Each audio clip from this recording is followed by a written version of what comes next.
Maswerteng hapon po mga ka-STL. Narito na po ang resulta ng STL Bulacan para sa araw na to, second draw. December 1, 2025, araw ng Lunes. Naway ang mga natayaan niyo pong mga numero kanina ay manalo nawa ngayong hapong ito, 4 PM. Kaya't kunin niyo na po ang inyong mga ticket. Narito na po ang resulta.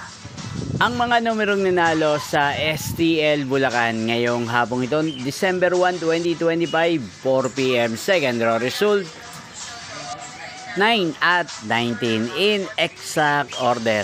Again, 9 at 19.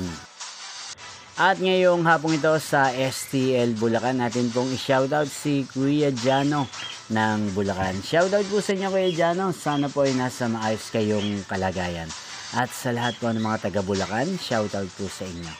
Hindi pong napanood ang resulta ng STL Bulacan, magkita-kita pong muli tayo mamayang 8 PM. Thank you for watching.